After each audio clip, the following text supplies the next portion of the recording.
All right.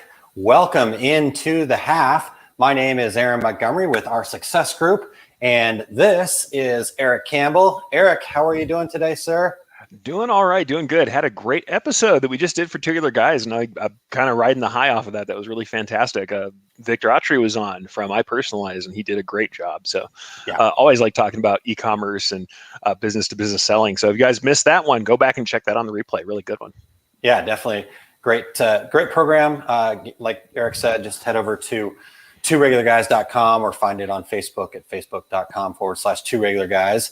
And then the other place you need to be checking out is erichcampbell.com, because you've got the Take Up coming up today. What's happening on the Take Up again? I do. Erichcampbell.com is where you find it, the tab at the top. But what we're going to talk about today is speed, so machine speeds and how it affects things. We're going to talk a little about shop setup, so how you set up your shop and what does that matter, maintenance on your machines and what's going to go on with that, and like what we should do to kind of keep our machines well and keep them running well. The one question I actually had was about setting them up next to screen printing, and I'll have some insights on that from my days in multi-decoration shops. And the last little bit, if I can get to it, is some shape building and drawing exercises. I did a big piece on vector and drawing last week, and everybody said, okay, cool, but can you actually show us some of the stuff that you're talking about, not just describe the theory? And I tend to be a theory guy, but I'm going to do a little hands-on, and that's going to be like the bonus time extras this week. There may be another episode coming up, but should be bonus time extras. Yeah, it's not the half, Erich. So if you're trying to break Christine and I's 2.5 hour record, today could be the day, folks. So buckle up. Yeah, I don't know. I'm trying not to, because I mean, like I said, my voice won't tolerate many more hours than what I'm doing. Plus, I have a lot of work to do, like real honest to goodness work. I should. And here's the other thing. Hopefully, if everything goes well, this will be my first day back in a long time going back to the Brilliant Studios. So I should have my green screen and be in the shop, and soon maybe some machine stuff too. I've got a very lovely machine from ZSK that I have that I would like to show some actual work on. So we're hopeful to get back to that now that things are opening up. And I am, cross all your fingers and everything else, but I'm more than 2 weeks after my second shot. So there you go. I'm vaccinated. Like so that means good. I can. All right. Good for you. Like I said, the future may be different now. We'll see. Yeah, definitely. All right. Well, Gusta, hello. Thanks for tuning in. Hi for tuning in. And, Jeff, thanks for being here. Looking forward to the half, Jeff says. Yes. And Ramona says that was a good program, talking about the two regular guys for sure. Yeah, thanks. And then Jeff says, I see a lot of machine speed equals floor it. Yeah, I mean, production speed, and I get it. I'm a production guy. I want more stuff out, but you know what messes up your production? Ruining garments messes up your production. Thread breaks kind of slows down your production. Stuff that happens when you, floor it. Just because you can do 1200 on the newest machines doesn't mean you always should. Though I'm going to say that machine that I have right now, and Andrea will tell you all about it, I'm sure, that the machine from ZSK is way more stable than the old gear I used to run, the old Beat Tajimas that I had that were, on their last legs, or the brother commercial machines that I had that don't even exist anymore. Those suckers, you couldn't really push those up to 1,000 unless you really, really wanted to, press your luck. The ZSK machine, I was shocked that it stayed stable at 1,000. But even then, there's some threads and materials you don't want to mess around with. You want to just hit the pedal, folks. Yeah, that's what I like. Let's just get in there, put the hammer down, and get it done. Well, with sublimation, you can just do it faster, right? That's right. You don't have to wait the recommended time. I'm just going to set the time to 5 seconds. Let's just go faster. 5 seconds, real hot, as hard as you can go. It'll be fine. Trust me. Gusta says, "Wow, I can't wait." Talking about Take Up this afternoon. Man. So Swede in the house. I got to actually be on Charlie's Corner this last Tuesday. Really, I didn't see that. And it was a Zoom event, and Gusta was actually on the live as well. So I actually got to see him face to face, not just his really cool picture here on Facebook. So, well, I've been seeing some content from him, and it's really cool. So it's been cool seeing your stuff. So awesome, man! You're getting out there, and I saw you signed up for some social accounts, and I'm a follower. So there you go. keep getting out there. Nice job. Absolutely, man. Jeff says, every time I see a BAS machine, I think of you. I can't help it. I mean, here's what I'm going to tell you guys. The BAS 415 was my baby when I was coming up, because people don't understand, if you're running on big old machines that are 12 head machines, the loveliness of the first time you're allowed to have a single head for your own sampling is something you can't beat. And I liked those old machines. If they had parts, I'd still use one now for the hell of it, just because I pushed that 9-needle BAS machine to its extremes, and it held up. I think it is still in production somewhere right now. Now it's not in good shape the last time I saw it, but they held up pretty good. Nice. Ramona says, I've been pretty steady running at 850 SPM hats and flats. Heck yeah. Woo-woo. That's I like good. the woo-woo part. Yeah. Heck yeah. Well, 850s, that's a good solid speed for most machines. It will hold up. I think the thing is now we've got machines that, like I said, will go up to 1200, and people that's what's coming, is more machines that are faster like that. But especially ever since they've gone up to 1000, people want to peg that 1000. And I'm like I've said a million times over, and like I'll talk about today, extra tension, extra lash, thread breaks on metallics and their friable materials.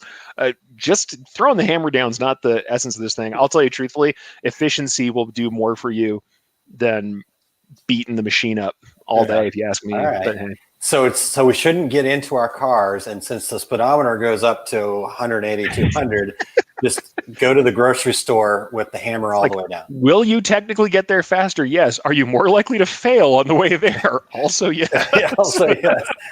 Fail, crash, burn. Yeah. Okay. All right. No, but I'm with Jeff on this one. He just says, I'd really like to see that 2000 SPM machine run. Yeah, and I'll say that. I've seen the ads from ZSK talking about that. And if somebody's going to do it, having seen the tolerances on that Sprint that I'm running right now, they may be the ones to do it. Oh gods. Like I've told people before, I'm like, coming from the machines that I came from where we had beat old used stock to like a new ZSK machine, it is very much kind of like that German engineering experience that you expect. So it is a really cool machine, and I do like them. So yeah. Anyway, I'd love to see what they're doing. Yeah, good morning, Justin. Digitizer himself done some cool education recently, is planning more. So more people entering the education sphere. Good for all of us. Awesome. So Eric, next week coming up on Two Regular Guys, we have the 400th episode. So we were talking a little bit after the show what we might be doing. Some thoughts there. Just give people a little taste here, a little preview. What's been your favorite episode so far, just off the top of your head? That is so rough, because I'm going to say, and this is not because I think I'm an awesome guest. I really loved the ones early on when I was a guest, because it was such a good time being a guest on that show with Terry and Aaron. I mean, I don't think you guys understand, like, that's how we got to be friends.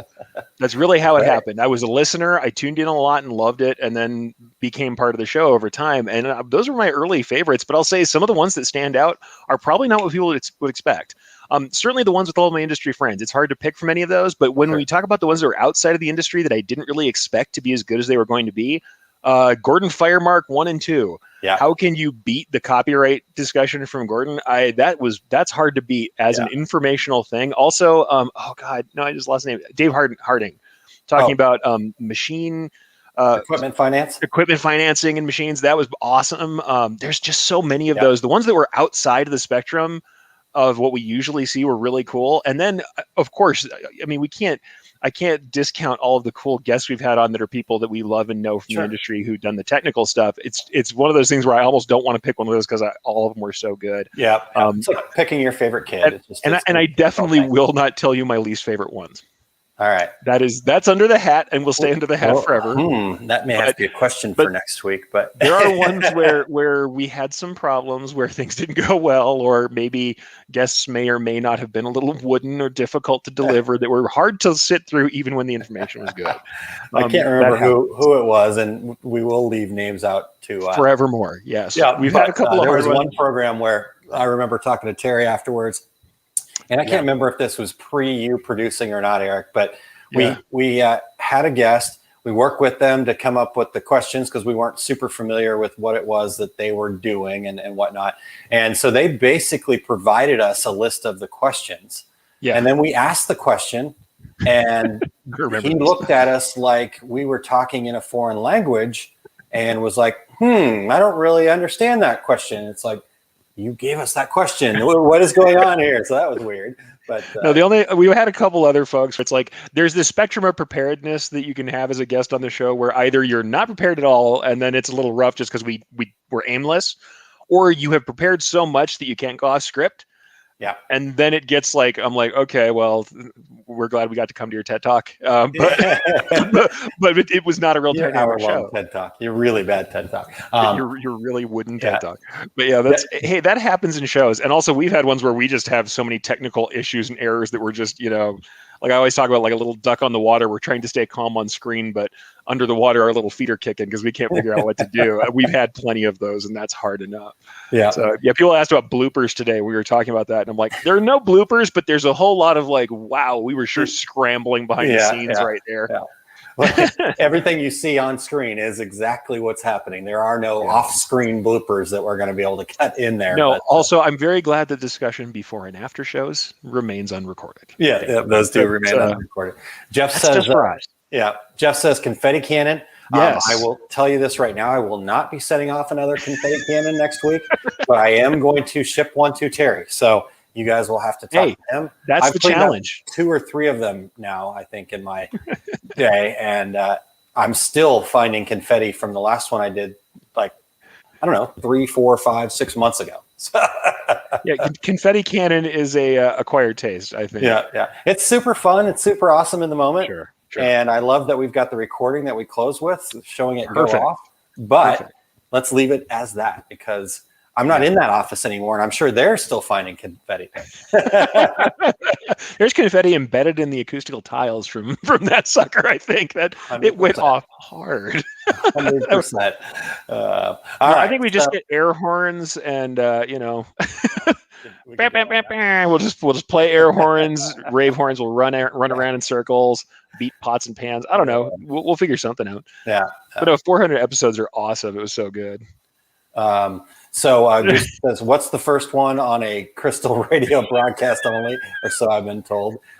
Speaking of the early ones, Eric, and you were mentioning that, I did love that too. We got a chance to talk to you early on. And one of my favorite parts was Terry and I were kind of giving you a hard time about the fact that you were probably sitting there digitizing. We're like, come on, Eric, you're just chained to that desk digitizing. And you're like, no, I'm not. And then you're like, okay. Maybe. I'm going to expose myself for humor right now. This is what's embarrassing. Mm-hmm. So I may or may not be digitizing for something from Brilliance kind of now, but I did stop for the show.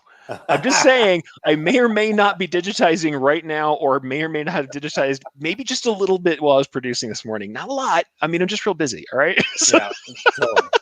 That is a habit I don't think I'll ever stop. I have been caught in every meeting you can imagine, either digitizing or making something. That everybody has seen my screen making something I'm not supposed to be making at any given time because I can't stop. Well, that's better than what other people get caught doing. So that's this is true. No, I will say my Jeff says streamer cannon, less cleanup. That's a really good idea, Jeff. I'll have to look into that. My worst story that I will share, and this is not my favorite moment on earth, is I started to fall asleep in a meeting one time. I've done it once in my life. And I got roundly embarrassed for it. It was my first time flying around the world doing stuff flying around the country for stuff. And I had been super jet lagged. And during hour 3 of a meeting where I was not presenting anything, I started to nod. And that was the most embarrassed I have literally been in my entire life. So speaking of sleeping, Justin asks, yes, but can you sleep with one eye closed and digitize with the other open eye? Now, here's what I'm going to ask. Do any of you have dry eye problems after years of staring at the screen? Because I do, and I literally do this. I close one eye while I'm working and then switch to the other eye to try and get the damn thing to be moist enough to keep working.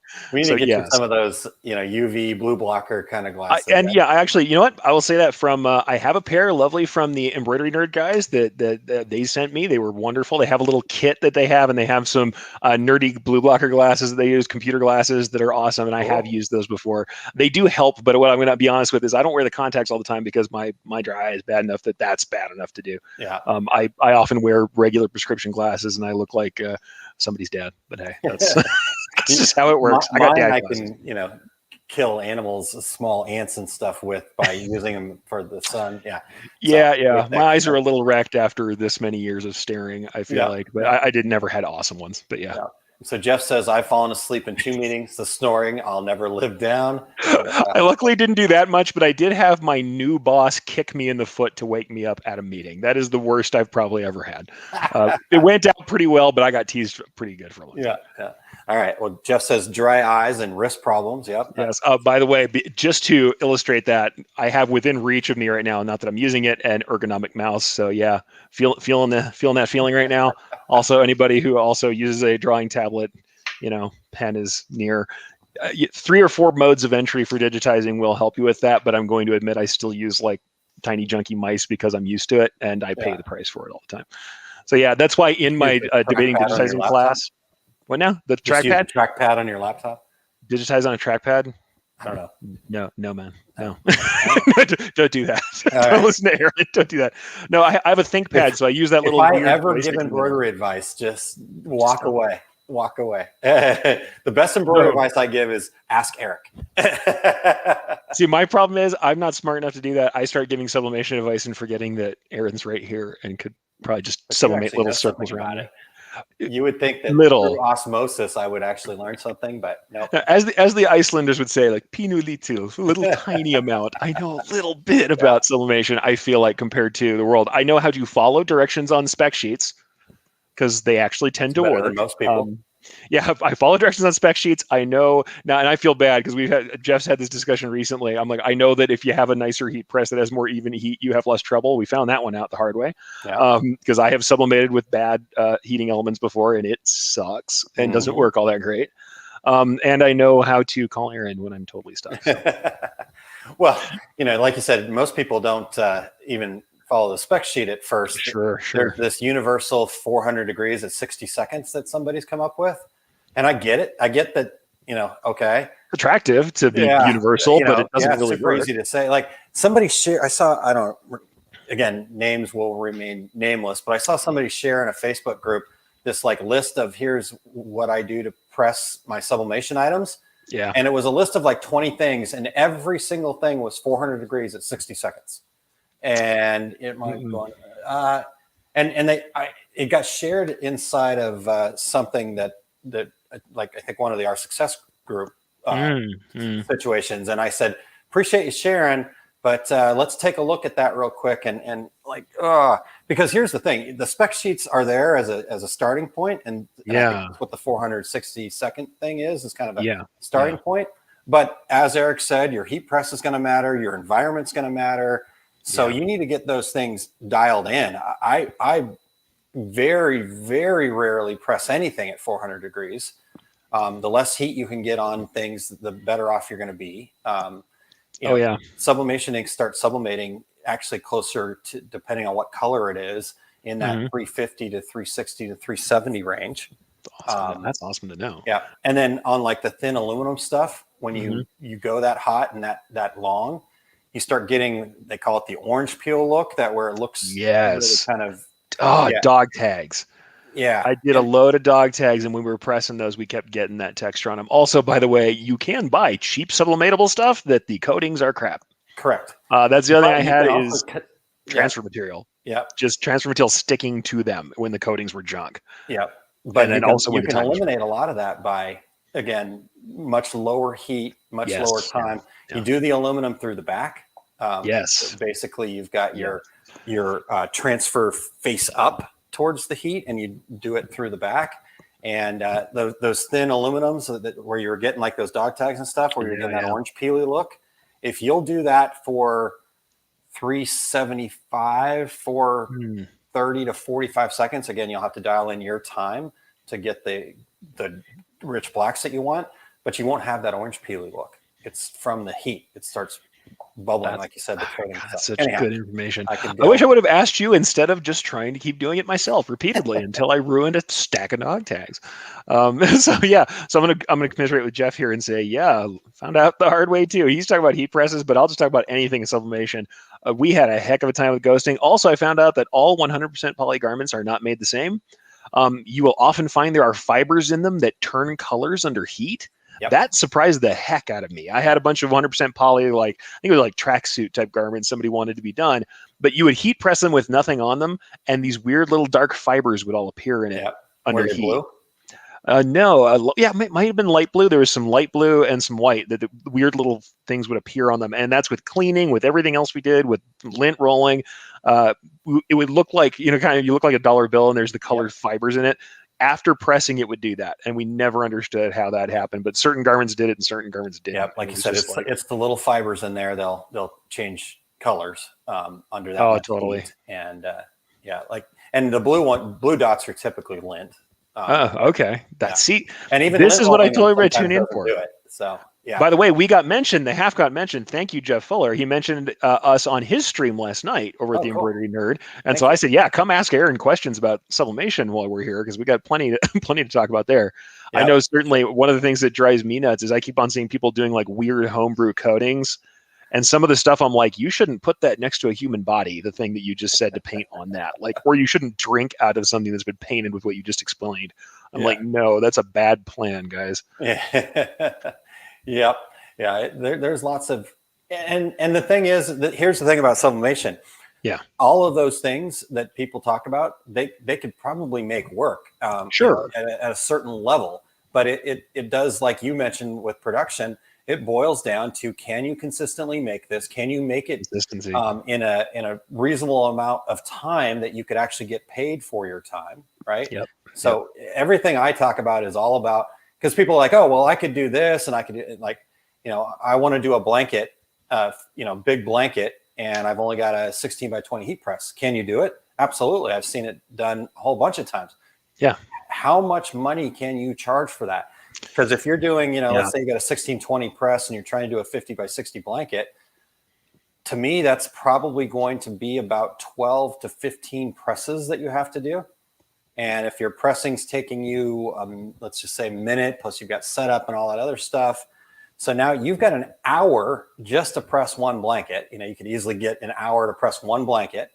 So unless your time is of no value to you, for most people, a shop is going to be in that $50, $60, $70, $80, $150 an hour to cover your overhead. For sure. That's just to cover your overhead. That's no profit. That's not paying yourself, all that kind of stuff. Anyways.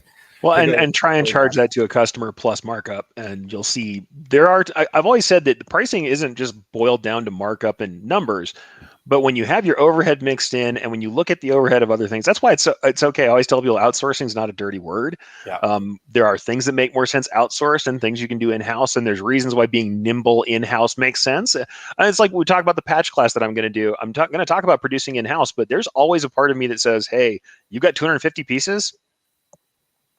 Send it, depending on what it is and what your time scale is and what the pieces are, go for it. Yeah. Because there's nothing wrong with sending stuff out. But don't get me wrong. I've also done that many pieces in-house many times because I needed to control the creative on it, or I needed to do something non-standard that the patch companies weren't doing for me. There are reasons to do large numbers in-house and to also sometimes farm out numbers that you wouldn't usually, but certainly like 1,000 pieces, I'm usually looking to sub that out to somebody. And some stuff, and I know Jeff's talked about this before on his stuff too, he's big into patches. You're doing like PVC patches, molded stuff. There's almost nobody even in the US doing it. You just have to. Trying to look into what it would take to be able to do your own molded patches, don't. There's certain stuff like that. So we'll talk about a lot of that in the class coming up. But yeah, it's one of those things where it's like in-house isn't always the wrong thing to do. It's okay to have equipment, even if it's not being used constantly. There are ways you can make that work for you. But there's nothing wrong with partnering up, outsourcing, and also, hey, everybody, you're selling your value short in the fact that you know where to get stuff and how to get it ordered and what to do from an idea to actually have a product show up. That knowledge is valuable. Otherwise, the client can do it for themselves. If they come to you and they want someone to hold their hand through it, that's consultancy and that's valuable. People pay for it all the time. There's nothing wrong with that. Totally. So, And again, like you said, Eric, every job is going to be a little bit different, and there's not hard or fast. If it's over this many pieces, you should farm it. No, every job is going to be a little bit different, and it is your business, and you have to make the decision. I just want people to think about the big picture of it, right? What is this? Just because you don't feel like you should outsource it doesn't necessarily mean it's a bad thing. It just, and everybody's going to be different. So, have those relationships. Well, there's other goals. I mean, if your goal is my customer's okay with the time scale, they know what's going on. I know I'm not going to make a tremendous amount of money, but I want to learn how to do this thing. And that's part of my goal. You can use that money any way you want. Or I'm doing this because I want it to be marketing for me to do this again later, or for this kind of work to come in. And for right now, it makes more sense for me to do samples in-house. even though it's not making me tremendous amounts of money, you can have that be like the opportunity cost and the money you don't make can be kind of part of your marketing budget. I mean, you can use that different ways depending on your goal. It's only when people get into this mindset of I have to do everything with my own hands because no particular reason, and then they don't make any profit that it bugs me. Unless, and hey, if you're doing it for yourself for fun, hey, whatever. Craft is craft. I make stuff for fun that's not profitable sometimes. Exactly. All right. So getting to the comments here, Eric, Jeff had said a little earlier, Lily just wrote down the dog tag stuff on a sticky note. Thank you, Aaron. Jeff, if you do have any other questions, I just feel free to reach out. I'm happy to share. I have ruined a whole bunch of stuff. That was the fun part about being part of a company that had all the blanks and sold all the blanks and stuff like that. Sure. I got to ruin a ton of stuff, and it didn't cost me a thing. It cost them some things they weren't happy about, but that's okay. All right. Jeff says if it's larger than my press, I look for somebody to do it for me. Luckily, I found people with massive heat presses. There's more of those out there than you'll realize, and they want to keep those things fed. So they'll happily partner with you and keep. Nobody likes big weights to hold on the floor. So exactly. Jeff says, yes, I've been looking on info for the patch class. So we'll be getting into that shortly. Like I said, hopefully you're so into patches. I don't know if you have too much to learn from me, but we'll find out, sir. All right. Some of you guys are great at patches. There you go. Goose says better product if you do the outsource than if the customer does it. Like Eric said, that consultancy side of it. There is value to that, right? I mean, well, and who among us hasn't been the middleman who says, okay, I can prepare the art in a way that the other person I'm outsourcing to understands it, or I can help you do all the editing, especially embroiderers. We're like, okay, you bring me art that will not embroider. I know how to do some stuff to it and let you know what the patch company's going to say before we even talk to them, and then hand it off to them to do the final stuff. I can give you the warnings, and I can tell you what's going to fly and what's not going to fly. Yeah. And that's a lot less painful, I think, sometimes if people are trying to source themselves and getting back a bad product, having to start over. Because sometimes, at least I've had problems with some providers, and I don't use those providers anymore, who will just run with it and say, and like, change your sizing, change your art, do things that they don't consult with you about first. Because you send things in, and a lot of times you're signing agreements that says they're going to make changes for the medium, but sometimes that's not the best thing, or at least you'd rather make those changes yourself. Yeah, for sure. All right, Eric, let's shift gears here real quick. I do want to just real quickly talk about upcoming here. My wife in about an hour is going to be putting on this workshop. It's called the Empowering Mindset Masterclass. And she's going to be teaching several things. So a couple things I just wanted to share because I'm excited about this. I get to, like I said, I get to be the producer of this thing. I get to sit in Eric's chair there. What Eric does for us for two regular guys, I'm going to try to do that for her. But here's the fun part about it. So this is something that she's going to present where we get to talk about mindset, and we get to talk about, and I say she gets to talk about some things. So she's going to start off with, and I'm kind of giving this away. So if you're coming to the class in a little bit, don't plug your ears real quick. So we're going to get in the right mindset of something called EFT, Emotional Freedom Technique Tapping. Have you ever heard of this, Eric? No, I mean, you might have told me a little bit about it, but I'm so not really clear. Let me give you guys a quick rundown of this EFT thing.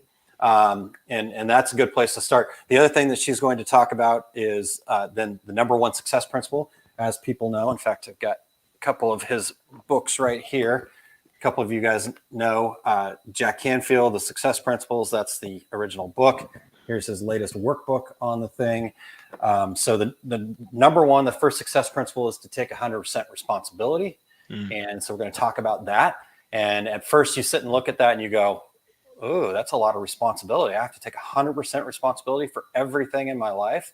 And so that's number one. Ramona says, yes, I have heard of tapping and love it.